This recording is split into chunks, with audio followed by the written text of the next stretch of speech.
मनापासून आलेला असतो, मनापासून येतो, तो थांबतोय आपल्या सगळ्यांना माहिती आहे। आणि जेवढे तुम्ही बसलेले आहेत सगळे रस्ते भरलेले आहेत, इकडचं ग्राउंड गर्दी आहे, इकडे सगळी गर्दी भरलेली दिसते। मी सभा पाहिल्या इलेक्शन मध्ये, पण तुमचं जरा करंट वेगळा दिसतोय मला।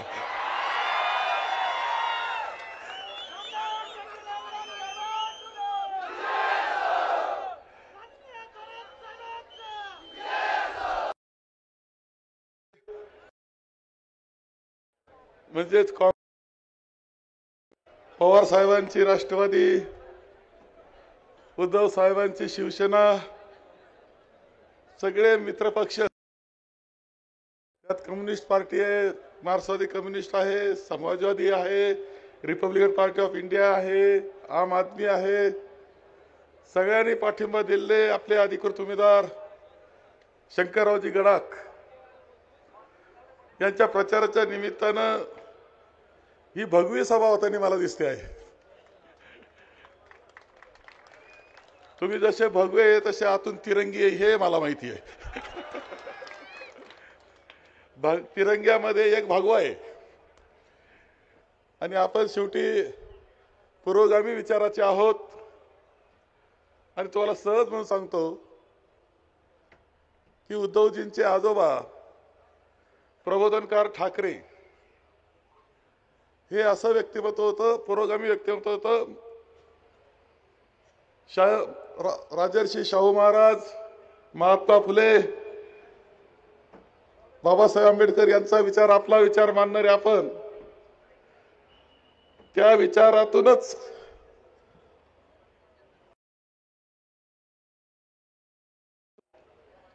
आणि हिंदुत्व समजून घ्यायचं तर जो कोणत्याही धर्माचा असला तरी तो हिंदू आहे असं उद्धवजी आम्हाला सांगत असतात। खरं सांगतो मला,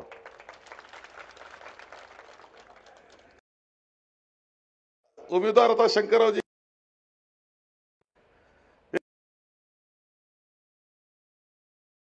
सुदैवानं लाभलेले असे शंकररावजी गडाख आहेत। यशवंतरावजी गडाख साहेब आपल्यामध्ये बसलेले आहेत, त्यांचे आशीर्वाद आमच्या सगळ्या पिढीला आहेत। एक मार्गदर्शक दीपस्तंभाप्रमाणे असणार एक व्यक्तिमत्व म्हणजे आदरणीय यशवंतराव गडाख साहेब। यशवंतराव गडाख साहेबाला गडाख साहेबच सगळे म्हणता येतो, मला सगळ्यांना माहिती आहे। साहेब ही कायमची पदवी त्यांना देऊन टाकली लोकांनी। त्यांनी कायम जीवनामध्ये संघर्ष केला, परंतु हा संघर्ष करत असताना एका बाजूला संघर्ष होता, दुसऱ्या बाजूने विकासाची वाटचाल होती। त्या कालखंडामध्ये सुद्धा युवक काँग्रेस म्हणून काम करत असताना मुळा डॅमच्या कामाला गती मिळावी म्हणून जे काही आंदोलन व्हायचे, अत्यंत कमी वयामध्ये गडाख साहेब त्यामध्ये असायचे। गडाख साहेबांनंतर आपण पाहिलं की मुळा सहकारी साखर कारखाना उभा केला, एक सुंदर पद्धतीने तो चालवलेला कारखाना, शिक्षण संस्था उभ्या केल्या गेल्या, आपल्या मुलांची शिक्षणाची सोय इथेच व्हावी याकरता व्यवस्था। परंतु हे करत असताना लोकप्रतिनिधित्व सुद्धा एक आदर्श लोकप्रतिनिधित्व त्यांनी केलेलं आम्ही पाहिलेलं आहे। जिल्हा परिषदचे अध्यक्ष म्हणून गडाख साहेबांचं अध्यक्षपद जे होतं ना, त्यांचा जो दर्जा होता, त्यांची जी गुणवत्ता होती, क्वालिटी होती ना त्या अध्यक्षपदाला, अजूनही अध्यक्षपदाचं नाव घ्यायचं ठरलं तर यशवंतरावजी गडाख साहेबांच्या अध्यक्षपदाचा कायम गौरव होतो। आणि त्या कालखंडामध्ये त्यांनी केलेलं अध्यक्षपद, त्या कालखंडामध्ये केलेलं काम, त्या कालखंडामध्ये केलेलं संघटन, म्हणजे एका बाजूला सहकार होता, दुसऱ्या बाजूला चळवळ होती, संघर्ष होता, तिसऱ्या बाजूला लोकप्रतिनिधित्व सुद्धा त्यांनी केलं। आणि त्यावेळच्या सगळ्या तरुणांना एकत्र आणण्याचं काम, त्यांना एका तरुणांना घ्यायचं आणि त्यांना पुढारी बनवून टाकण्याचं काम गडाख साहेबांनी केलं। आम्ही सगळ्यांनी अत्यंत जवळून पाहिलं। म्हणजे आप्पासाहेब राजळे असतील, कुंडलिकराव जगताप असतील, नावं असे खूप घेता येतील, अशी टीम होती का ती जिल्ह्याला हादरून टाकायची. आणि या पठडीमध्ये या सगळ्या याचं शिक्षण लहानपणापासून घेतलं असेल तर ते शंकरराव गडाखांनी घेतलं. आणि त्या मुशीमध्ये तयार झालेलं अशा प्रकारचं व्यक्तिमत्व म्हणजे शंकरराव गडाखांचं आहे. गडी जरा कमी बोलतो, पण बोलताना नेमकं बोलतो. कार्यक्रम करायचा असला कमी कार्यक्रम करतात, संख्या जास्त नसती, पण ज्याचा करायचा त्याचा पुरा करतात.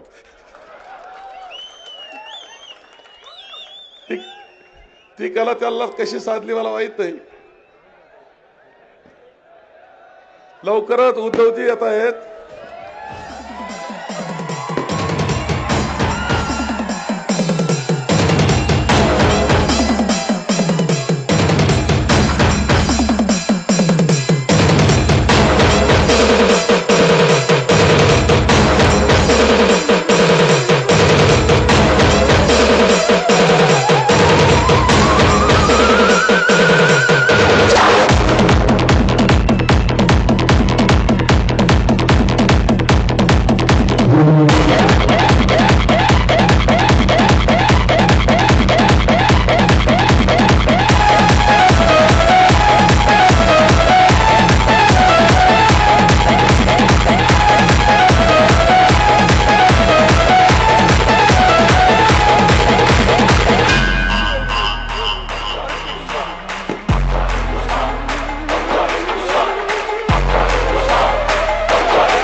सर्वांनी बसून घ्यावा.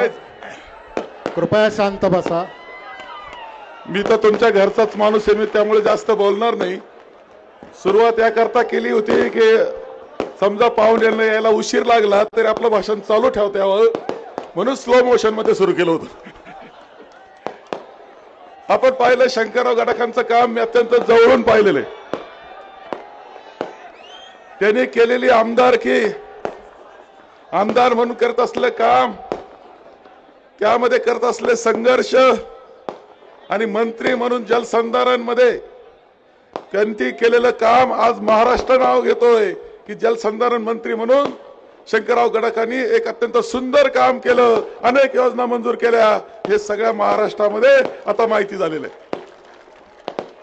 आणि मला असं कळालं की शंकरराव नंतर म्हणजे बरोबरच आता युवक तयार झालाय. भाषण भारी झालं म्हणतात.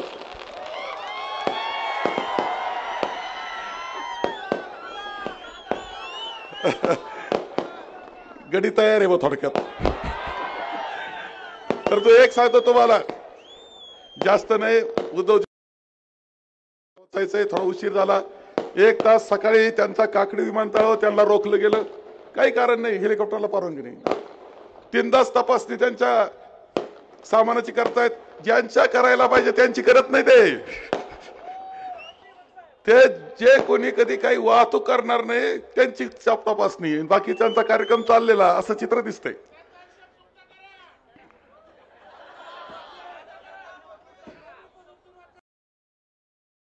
काही तुम्ही तिकडे जरा मदत करा आम्हाला, रे दिसत त्या तिकडे. अरे मी तिथं लढतोय म्हणून तुमचा बराच त्रास कमी झाला हे लक्षात ठेवा. आता एकच सांगतो तुम्हाला, जास्त बोलत नाही, घरचा माणूस आहे. तुम्हाला सांगितलं मी काय बोलणार हे माहिती आहे. भाषण करायला तुमच्यातला कुणी उभा केलं तर जोरात भाषण करेल हे मला माहिती आहे. त्यामुळे तो विषय नाही. महाविकास आघाडी म्हणून आपल्याला कोणत्याही परिस्थितीमध्ये महायुतीला हरवायचंय, सत्तेहून घालवायचंय आणि महाविकास आघाडी सत्तेवर आणायची हे पहिलं लक्षात ठेवा. सोनियांच्या सन्मानार्थ, सोनिया गांधींच्या सन्मानार्थ माननीय मल्लिकार्जुन खरगे साहेबांच्या सन्मानार्थ, राहुलजींच्या सन्मानार्थ, त्याचबरोबर शरदचंद्रजी पवार साहेब त्यांच्या सन्मानाकरता, उद्धवजींच्या सन्मानासाठी, आदरणीय गडाख साहेबांच्या सन्मानासाठी तुम्ही तो आता जे 4-5 दिवस राहिले विश्रांती नाही. आम्हाला मताधिक्य तो एवढा क्राऊड एवढे जर झोंबले का आम्हाला तर लाखाचं लीड मिळालं पाहिजे असं माझं मत आहे. 1 लाख लीडना मताधिक्यानं 1 लाख, नाहीतर तुम्ही बरोबर कार्यक्रम केलेला आहे, मला लक्ष देत आहे सगळं. 1 लाखाच्या मताधिक्यानं शंकररावजींना विधानसभेत पाठवायचं काम आपण सगळ्यांनी करावं एवढीच विनंती करतो आणि माझे 2 शब्द संपवतो. यानंतर आपल्याला सर्व मार्गदर्शन करतील आपल्या सर्वांचे प्रेरणास्थान आदरणीय यशवंतरावजी गडाख साहेब. मी गडाख साहेबांना विनंती करतो की त्यांनी आपल्याला सगळ्यांना मार्गदर्शन करा. कृपा करून आपण सगळे शांतपणे ऐका थोडं. आणि सिक्युरिटी गार्ड्सला माझी विनंती, आपण कृपा करून बाजूला सरका. आपण फोटो आणि व्हिडिओ शूटिंग अडवू नका. माननीय बाळासाहेब थोरात आणि आपल्या सर्वांचे नेते ठाकरे साहेब, सन्माननीय व्यासपीठ, 12 वाजल्यापासून तुम्ही इथं येऊन बसलेला आहात. शेवटी आम्हाला वाटलं उद्धव साहेब येतात की नाही, वेळ व्हायला लागला, पण ते आले. शब्दाला पक्का माणूस आहे.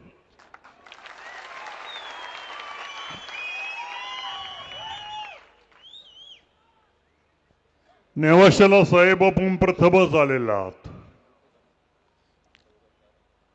जिथं ज्ञानेश्वरांनी ज्ञानेश्वरी लिहिली त्या पवित्र अशा नगरीमध्ये आपण आयुष्यामध्ये प्रथमच आलात. आपलं स्वागत. या ठिकाणी निवडणूक चालू आहे. शंकरराव उभे आहेत.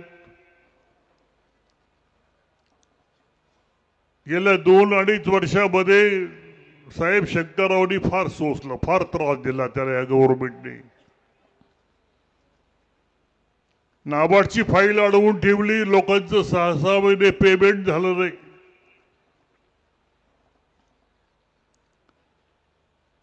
एज्युकेशन इमारती पाडण्याच्या ऑर्डर दिल्लीवर आणल्या. Public school, agri college, commerce college, शाळा, बोर्डिंग हे सगळं उभं करण्याकरता आम्ही जीवाचं रान केलं आणि भाजप सरकारने ते पाडण्याकरता ऑर्डर आणली. त्याच्यानंतर त्या काळामध्ये 125 कोटी रुपये अडवून ठेवले विकासाचे. रस्ते, पाणी, वेगवेगळ्या इरिगेशनच्या योजना शंकररावनी केल्या होत्या, तयार करून दिल्या होत्या, त्या बंद केल्या. विकास थांबवण्याचं पाप या बीजेपी सरकारने केलं. अनेक गोष्टी आहेत, पण आम्ही डगमगलो नाही. शंकरराव डगमगला नाही. प्रलोभन आली, आमच्यात या, तुम्हाला मंत्री करतो, खोके देतो. एक खोकं म्हणजे किती? 1 कोटी. एक खोकं म्हणजे 1 कोटी. 50 खोके. पण आम्ही गद्दार झालो नाही. शंकरराव गद्दार झाला नाही, होणारही नाही. आम्ही त्रास सहन करू. जनतेने त्रास सहन केला, पण साथ सोडणार नाही.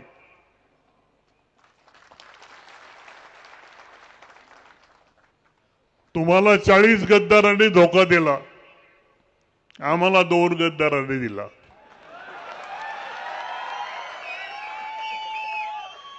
एका गद्दाराला कुठंतरी गोदावरीच्या काठा पडला होता, याला जिल्हा परिषदला नेला, त्याला अध्यक्ष केला, लाल दिव्याची गाडी दिली, सत्ता दिली, अधिकार दिला, तो सोडून गेला. दुसरा गद्दारे त्याच्या बोटाला धरलं, तालुक्यात फिरवलं, त्याला अध्यक्ष केलं तालुक्याचं काँग्रेसचं. तेव्हा हे दोन गद्दार आज आमच्या विरुद्ध उभे आहेत. तेव्हा साहेब, तुमचं भाषण मी एकदा वर्तमानपत्रामध्ये वाचलं, ऐकलं की मला मुख्यमंत्री पदाची स्वप्न पडत नाहीत. का नाही पडत? महाराष्ट्राची पडतात. महाराष्ट्राचं भलं होण्याकरता तुम्हाला मुख्यमंत्री व्हावंच लागेल. ही स्वप्न हजारो कार्यकर्त्यांना पडतात. शेतकरी, कामगार, हरिजन, गिरिजन, दलित, मध्यमवर्गीय सर्वांना ही स्वप्न पडतात की उद्धव साहेब मुख्यमंत्री झाली पाहिजे. आपण व्हाल. आपल्या हातामध्ये महाराष्ट्र सुरक्षित राहील. तुमच्या भोवती आमच्या अशा अपेक्षा रेंगाळलेल्या आहेत. तेव्हा मी जास्त बोलत नाही. आपल्याला पुढे जायचं आहे. आमच्या सद्भावना आहे तुमच्या बरोबर, आमचं प्रेम आहे, आमचा विश्वास आहे, आमची श्रद्धा आहे, ही तुमच्या बरोबर आहे, राहणार. या पुढच्या काळामध्ये शंकररावला तुमच्या उटीमध्ये टाकलेलं आहे, त्याला जपा.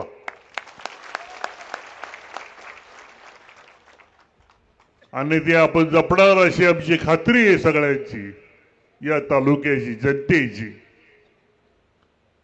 तेव्हा आपण आलात.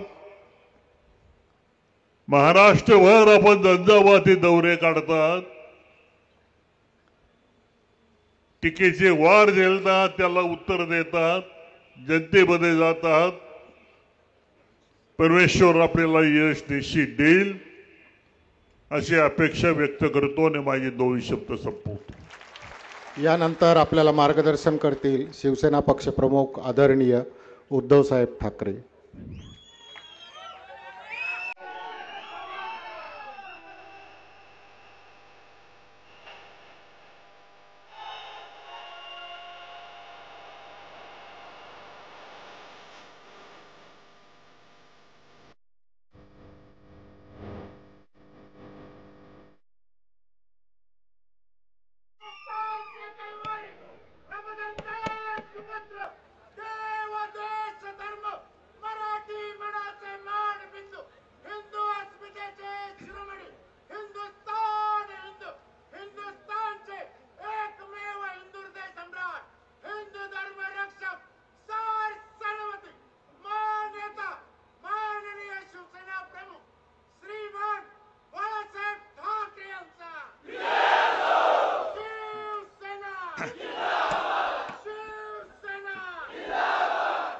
आदरणीय यशवंतराव आणि जमलेल्या माझ्या तमाम महाराष्ट्रप्रेमी बांधवांनो, भगिनी आणि मातांनो,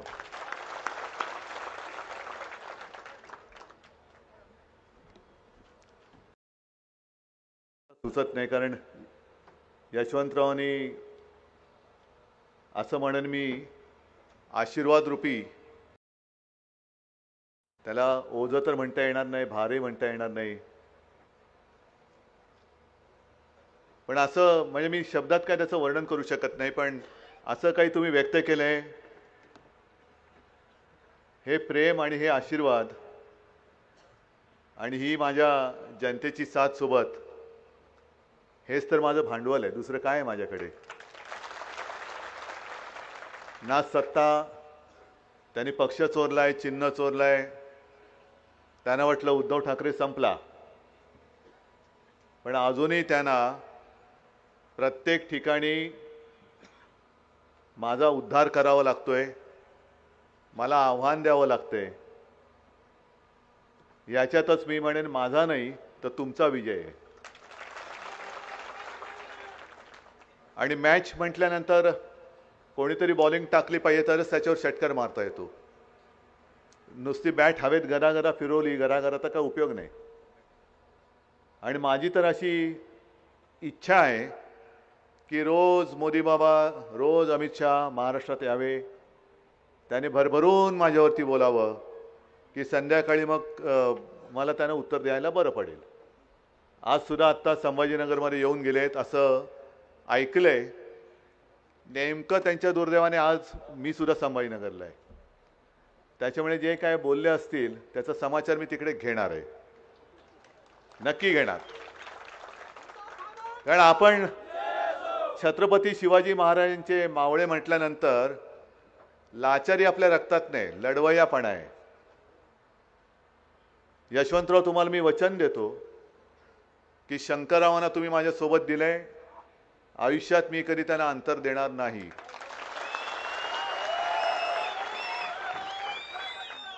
आणि गेल्या वेळेला तुम्ही कोणी न सांगता मी त्यांना माझे सहकारी म्हणून मंत्रिमंडळात घेतलंच होतं. उद्या आघाडीचं सरकार आणायचं की नाही, आणणार तर तुम्ही नक्कीच. जे तुम्ही न मागता केलं होतं मी, ते तुम्हाला मागण्याची गरज नाही.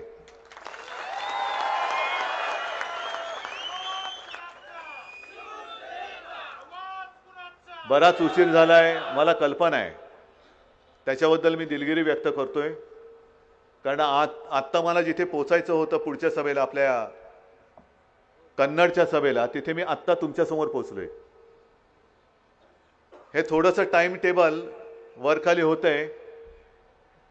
कारण सकाळी आता आधी कुठे गेलो होतो आपण, श्रीगोंदा.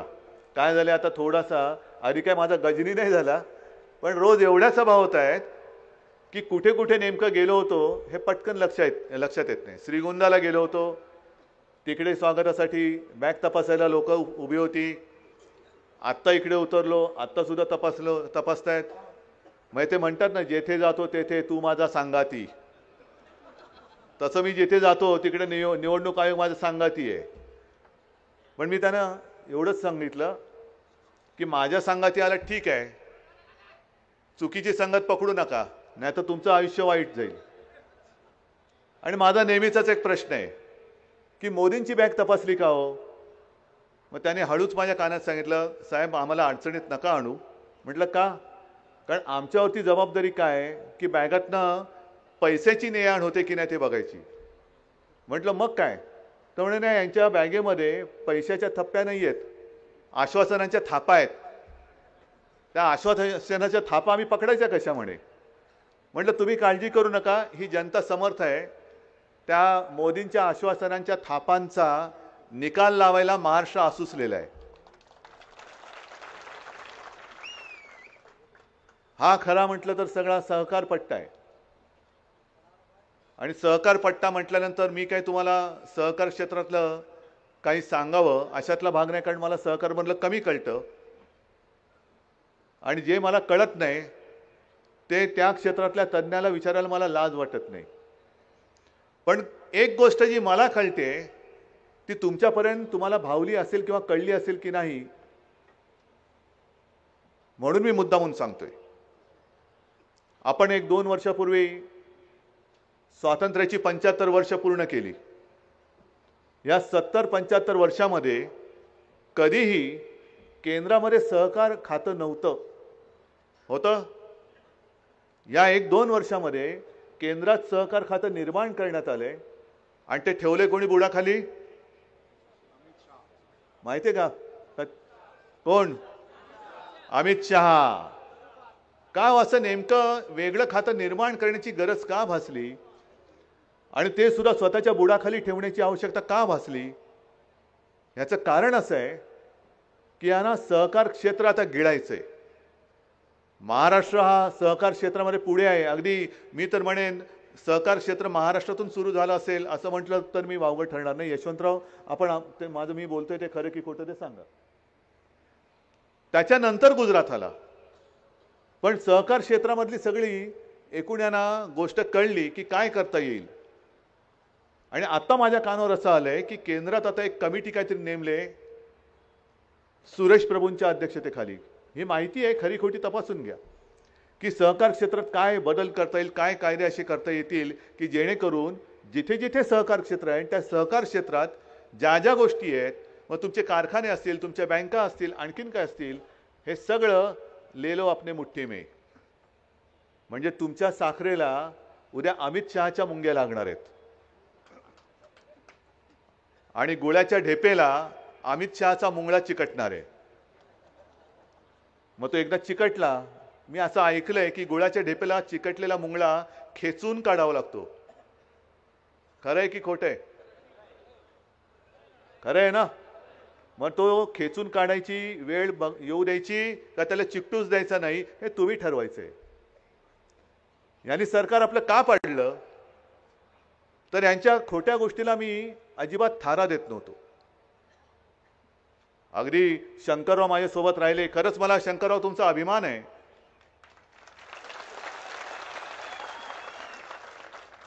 कारण माझ्याकडे तर काहीच नाही, मी काय तुम्हाला देऊ शकत होतो? अद्याप माझ्या हातात काय नाही, द्यायचं की नाही ते जनता ठरवणार आहे. त्यांनी दिलं तर मी तुम्हाला काहीतरी देणार आहे. पण आता तर आत माझे रिकामे आहेत, तरी सुद्धा तुम्ही माझ्यासोबत राहिलात. तुम्हाला सुद्धा खोके बिके दिले गेलेच असतील ना. पण एक एक घराण्याची परंपरा असते. गडाख घराणं काय, ठाकरे घराणं काय, हे खोके मोजणार नाही, हे डोकी मोजणारी घराणी आहेत. आम्हाला खोके नको आहेत. आम्हाला अस्सल आमच्या जीवाभावाची ही मर्दासारखी लढवई आमचे बांधव आणि माता भगिनी पाहिजेत. हीच तर आमची संपत्ती आहे. म्हणजे मी प्रत्येक सभेत सांगतो, कारण तोबा गर्दी आहे. अगदी लोकसभेच्या सभा व्हायला पाहिजे तशा विधानसभेच्या होत आहेत. तुडुंब म्हणजे आता जसं भरले तसंच. आणि मोदींना मी हेच सांगतोय, प्रत्येक सभेत सांगतोय की तुम्ही माझ्यावरती जो घराणेशाहीचा आरोप करता आहात, ही माझी वडिलोपार्जित संपत्ती आहे. काय करणार तुम्ही? तुमच्या नशिबात नाही म्हणून तुम्ही ते ईडी, इन्कम टॅक्स, सीबीआय यांना मागे लावून माझ्या लोकांना फोडताय. पण या सगळ्या आव्हानांना तोंड देऊन ना आमिषाला बळी पडले, ना धमकावण्याला बळी पडले, असे शंकररावांसारखे जीवाला जीव देणारी माणसं माझ्यासोबत आहेत. आणि महाराष्ट्राचं भलं हे मोदी शहा नाही करू शकत. हे आत्ता आलेत, दुर्दैवाने पुन्हा वरती तिकडे बसलेत दिल्लीमध्ये. अन्यथा याच वेळेला म्हणजे यांचं सगळ्यांचं भाजपचं शेपटावरती निभावलं. आता जर का निवडणूक झाली पुन्हा लोकसभेची, तर यांचं शेपूट सुद्धा महाराष्ट्र कापून टाकल्याशिवाय राहणार नाही. एवढा महाराष्ट्र पेटलेला आहे. ज्या पद्धतीने मोदी आणि शहा फिरतायत, मिंद्यांची तर मी खिजगंटीत त्यांना धरत पण नाही. मिंदे म्हणजे कोण आहे? गद्दार. आज आहे उद्या नाहीये. मिंदे काय ते दुसरे तुमचे गुलाबी जॅकेटवाले काय, म्हणजे जाऊ तिथे खाऊ. आज सुद्धा जर का तुम्ही मुंबईत येऊन बघाल तर मुंबई महापालिकेची तिजोरी हे लुटतायत. राज्याची तिजोरी यांनी खाली केलेली आहे. म्हणजे जी माहिती मला एक एक एक एक येते की या वेळेला सुद्धा, म्हणजे गेल्या महिन्यातला होता, या वेळेला सुद्धा पुढच्या महिन्यातली जी कर्ज घेण्याची मुदत असते किंवा मुभा असते, ती वापरून त्याने आजचे पगार दिलेले आहेत. मग राज्याचं होणार आहे काय? करणारात काय? बेफाम नुसती लूट चाललेली आहे. मुंबईमध्ये सुद्धा रस्त्याची कॉन्ट्रॅक्ट, राज्यांमध्ये रस्त्याची कॉन्ट्रॅक्ट, नको तिथे रस्ता. आणि मग आम्ही काय बोललो का म्हणतात बघा हे विकासाच्या आड आलेत. आम्ही विकासाच्या आड आलेलो नाही आहोत, येणार पण नाही. पण एक गोष्ट मात्र नक्की, आमचं सरकार आल्यानंतर तुम्ही महाराष्ट्राची लूट करून जे महाराष्ट्र गुजरातला विकता आहात, महाराष्ट्र गुजरातच्या घशात घालताय, ही लूट मी बंद करून दाखवल्याशिवाय राहणार नाही. तुम्हाला काय वाटतं काय महाराष्ट्र म्हणजे काय गांडुळांचा प्रदेश आहे? महाराष्ट्रामध्ये गांडुळांची पैदास होत नाही, महाराष्ट्रामध्ये वाघांची पैदास होते. आणि छत्रपती शिवाजी महाराजांच्या पुतळ्यामध्ये सुद्धा पैसे खाणारी ही भाजप आणि मिंद्यांची औलाद. अरे आमच्या दैवताच्या पुतळ्यामध्ये सुद्धा तुम्ही पैसे खाता. काय आणलं होतं तुम्ही? अगदी लोकसभेच्या तोंडावरती मोदींना बोलवलं नौदल दिनाचं निमित्त. जे नौदल, जे आरमार संपूर्ण देशात पहिला प्रथम छत्रपती शिवाजी महाराजांनी उभं केलं होतं. त्यांनी उभारलेल्या सिंधुदुर्ग किल्ल्याच्या समोर महाराजांचा पुतळा उभारण्याचं एक मोठं त्यांनी नाटक केलं. कोकणवासी थोडेसे नाही म्हटलं तरी फसले. भाबडे आहेत, तुम्ही सुद्धा भाबडे आहात, भोळे आहात. आपल्याला काय वाटतं, अरे महाराजांची पूजा करतायत मग मोदीजी पण आपलेच आहेत. पण ज्याच्या मनामध्ये पाप असतं ना, त्या पापी मनाने केलेले काम कधी टिकू शकत नाही. 8 महिन्याच्या आत पैसे खाऊन उभारलेला पुतळा सुद्धा कोलमडून पडला. अरे महाराजांचा पुतळा 8 महिन्यामध्ये वाऱ्याने पडतो, हे पटते तुम्हाला? आणि तो संपूर्ण रिपोर्ट बाहेर आला की कसं फालतू काम त्यांनी केलं होतं. जो धातू वापरायला पाहिजे होता तो धातू वापरलाच नाही. स्टील वापरायला पाहिजे होतं. समुद्राच्या किनाऱ्यावरती महाराजांचा पुतळा उभारला जातोय हे तुमच्या तज्ञांना माहित नाही. जी नेव्ही नौदल दिन आपण साजरा करतो, त्यांच्यासाठी त्यांच्या शौर्याच्या कथा आपण सांगतो. जे नौदल समुद्र किनारपट्टा संपूर्ण देशाचं रक्षण करतात, त्यांना समुद्र किनारपट्ट्यावरती हवा कशी असते, वारे किती असतात याची काही कल्पना नाहीये. मग तसं टेक्निकली बघण्याचं काम होतं की नव्हतं कोणाचं? पण मोदी येणार म्हणून लगाव काय पण करा. आणि म्हणून मी जे काही ठरवलेलं आहे की तुम्ही माझ्या महाराष्ट्राचा, छत्रपती शिवाजी महाराजांचा संस्कार पुसायला निघालेला आहात. आम्ही तुम्हाला महाराष्ट्रातून या राजकारणात पुसून टाकल्याशिवाय राहणार नाही. आणि माझ्या महाराष्ट्रामध्ये, आपल्या महाराष्ट्रामध्ये आपलं सरकार आल्यानंतर प्रत्येक जिल्ह्यामध्ये अगदी सुरतेपासून सगळीकडे, सुरतेत सुद्धा मी महाराजांचं, छत्रपती शिवाजी महाराजांचं मंदिर उभारणार म्हणजे उभारणारच. कारण हे संस्कार आहे, मोठं संस्कारपीठ आहे. जगायचं कसं, लढायचं कसं? का आम्ही न डगमगता लढतोय? का लढू शकतो आहोत? प्रेरणा कोणी दिली? तर छत्रपती शिवाजी महाराजांनी दिलेली आहे. ही प्रेरणा घेऊन आम्ही त्यांचा भगवा घेऊन पुढे निघालो. त्या भगव्याला सुद्धा कलंक लावण्याचं काम मोदी आणि शहानी केलं. कारण त्यांना माहिती होतं की महाराष्ट्र लुटायचं असेल तर पहिली शिवसेना संपवायला पाहिजे. हिंदू हृदय सम्राटांनी स्थापन केलेली शिवसेना ही जोपर्यंत महाराष्ट्रात आहे तोपर्यंत कोणीही महाराष्ट्र लुटू शकत नाही, हे त्यांना माहिती आहे. पण मोदीजी, तुम्ही नाव चिन्ह चोरलत, पण माझा सैनिक तुम्ही चोरू शकत नाही.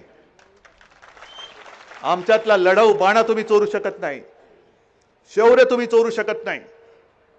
अरे तुम्ही याल आणि तुम्ही जाल, पण तुम्ही गुजरात आणि महाराष्ट्राच्या मध्ये जी भिंत उभी करून ठेवताय ही पुढच्या पिढ्यांसाठी घातक ठरणार आहे. नका करू हे पाप. महाराष्ट्रातनं सगळे उद्योग तुम्ही तिकडे घेऊन जाताय. एक तर शेतकरी, किती शेतकरी आहे तिकडे? सगळेच शेतकरी आहात. अमित शहा येऊन गेले का इकडे? येणार आहेत? नाही आले तर त्यांना मुद्दा म्हणून विचारा. मग त्यांना पण विचारा. आपलं सरकार असताना माझ्याकडे एकही शेतकऱ्यांनी कर्जमुक्ती मागितली होती? तरी सुद्धा मी माझं कर्तव्य केलं होतं की नव्हतं? मी कुठे मोठमोठी होर्डिंग लावली होती? मी कुठे काही तमाशे केले होते? कारण मी माझं कर्तव्य केलं होतं, मी उपकार केले नव्हते. आणि तसंच तुम्हाला मी वचन देतोय. अरे कदाचित आपलं सरकार यांनी पाडलं नसतं ना, तर या 5व्या वर्षी सुद्धा मी माझ्या शेतकऱ्याला परत एकदा कर्जमुक्त करून दाखवलं असतं. आता पुन्हा सरकार आणल्यानंतर परत शेतकऱ्यांना मी कर्जमुक्त करून दाखवणार आहे. आणि मुळामध्ये शेतकऱ्यांची जी एक मागणी आहे, त्यांना नुसतं कर्जमुक्ती नकोय, त्यांना हमीभाव पाहिजे. संपूर्ण महाराष्ट्र मी फिरतोय. सोयाबीनला हमीभाव पाहिजे, कापसाला हमीभाव पाहिजे.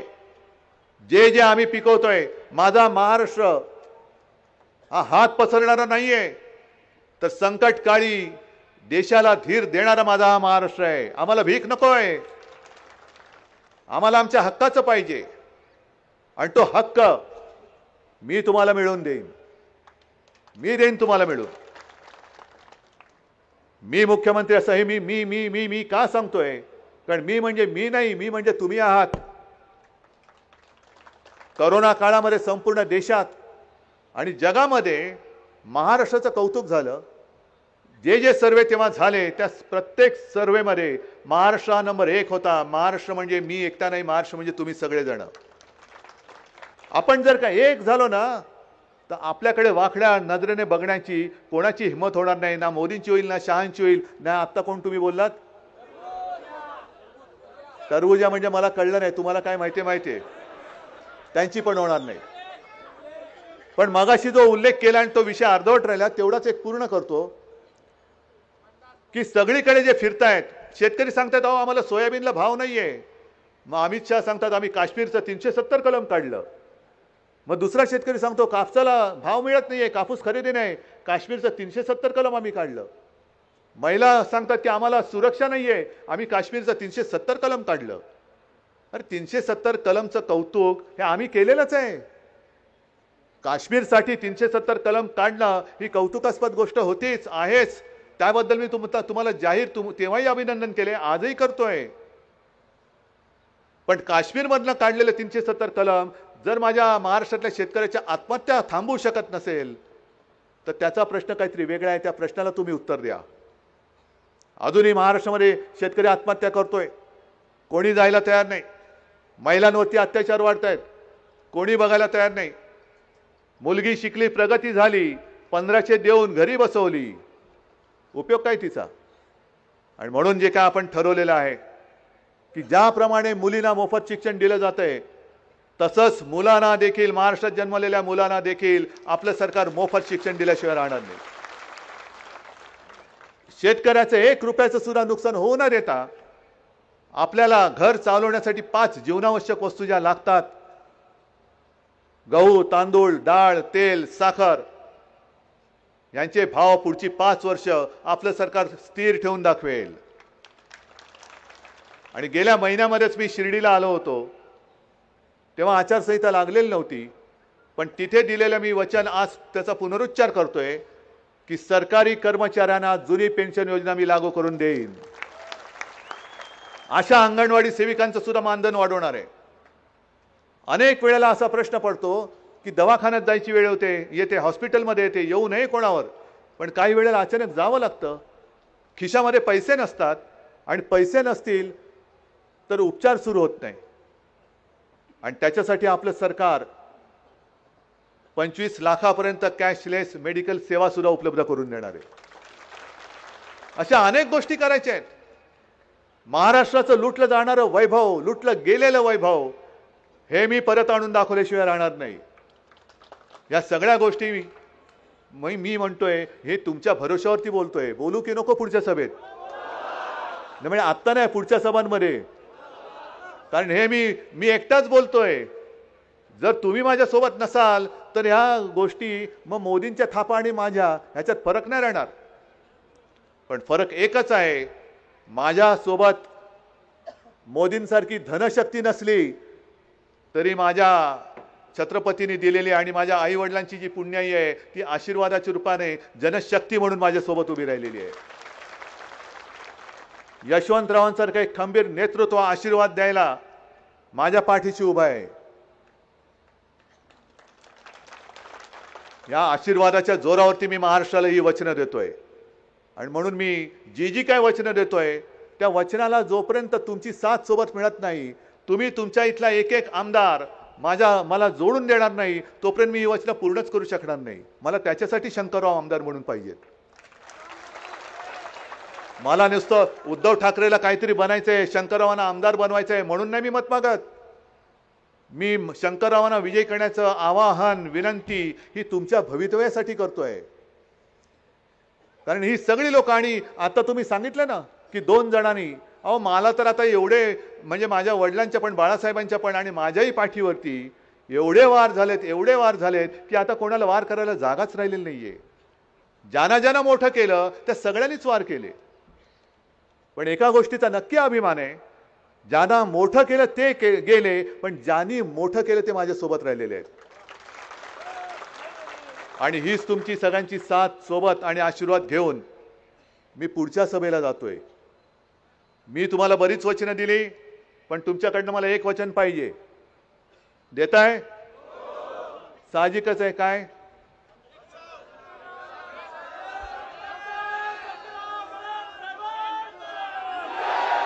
जरा सगळ्यांनी हात वर करून जोरात घोषणा द्या. बघा, म्हणजे हे त्यांना कळलं पाहिजे, महाराष्ट्र हा मोदी शहांच्या थापावर नाही चालत, तर शिवसेनेच्या वचनावरती चालतो. या महाराष्ट्रामध्ये मोदी गॅरंटी नाही चालत, तर या महाराष्ट्रामध्ये ठाकरे गॅरंटी चालते. आणि तुम्हाला सगळ्यांना मी खास करून धन्यवाद देतो की उशीर झाला तरी सुद्धा तुम्ही माझ्यासाठी प्रेमाने थांबलात. एवढंच लक्षात ठेवा की या तुमच्या प्रेमाला आयुष्यात कधी मी तडाच काय चराही जाऊ देणार नाही. सगळ्यांना धन्यवाद देतो. जय हिंद, जय महाराष्ट्र.